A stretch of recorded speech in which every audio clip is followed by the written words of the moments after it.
So Marr argues in his book, and it's a great book. His book is called Vision. I highly recommend it. Published in like 1982, his book. And he argues in the case of less complicated organisms like flies, that their visual systems don't actually tell them the truth, that they just give them data that they need to fly as they need to fly.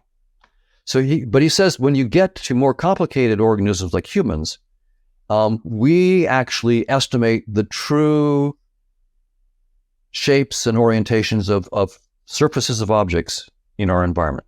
So he was very interested in what he called the 2.5D sketch, and also 3D models. 2.5D sketch was basically looking at your whole world around you and understanding all the surfaces that you could see and the shapes of those surfaces, the slant and tilt of the surface normals and so forth.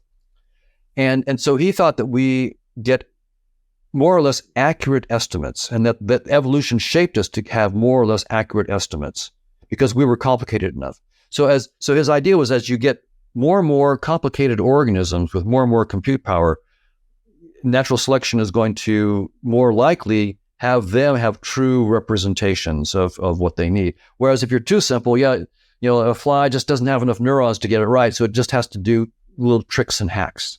So that was sort of Marr's idea. And so I disagree with Marr.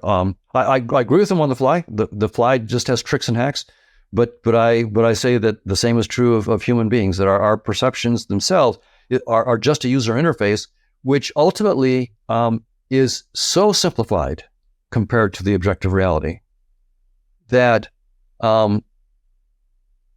it's essentially a trick and a hack as well.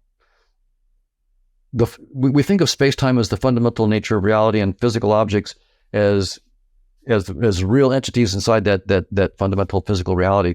And it's really just a headset and icons inside that headset. And it's in that sense that I call them tricks and hacks. It's more sophisticated than what the fly's doing, perhaps, but compared to the reality, it's still trivial. Though this doesn't come from David Marr, I took a quote from your book that I think sums up the veridical perception view, though maybe you'd like to give your own gloss on it, and I have it over here. And it is from Zygmunt Piswo and his colleagues, who tell us, and now I'll quote them, that veridicality is an essential characteristic of perception and cognition. It is absolutely essential. Perception and cognition without veridicality would be like physics without the conservation laws. Zygmunt Piswo, Zig, is a good friend of mine, and he's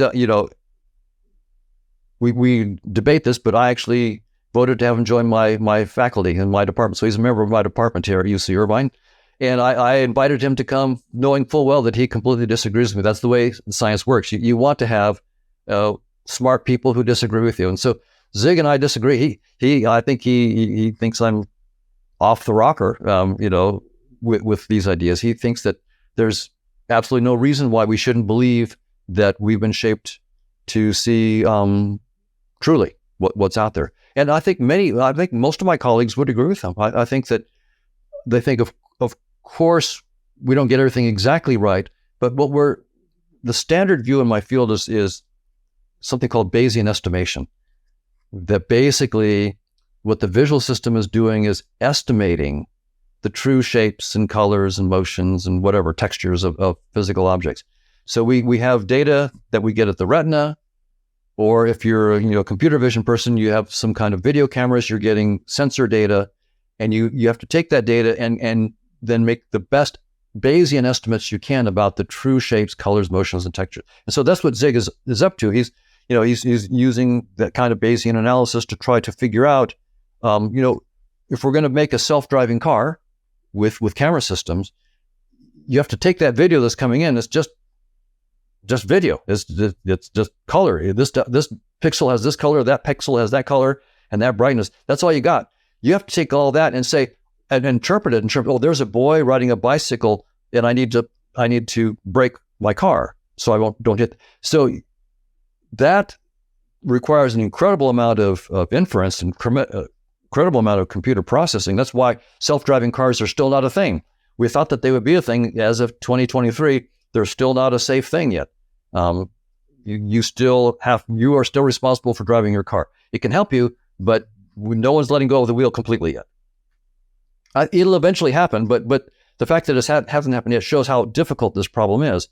And so most of my colleagues, including my friend Zig, are saying that what we're doing is estimating the truth. And that's what my advisor Mar said as well, that we were estimating the truth. And that's what I believed. I mean, I went to study with Mar. I thought that was right. But I don't think it's right anymore.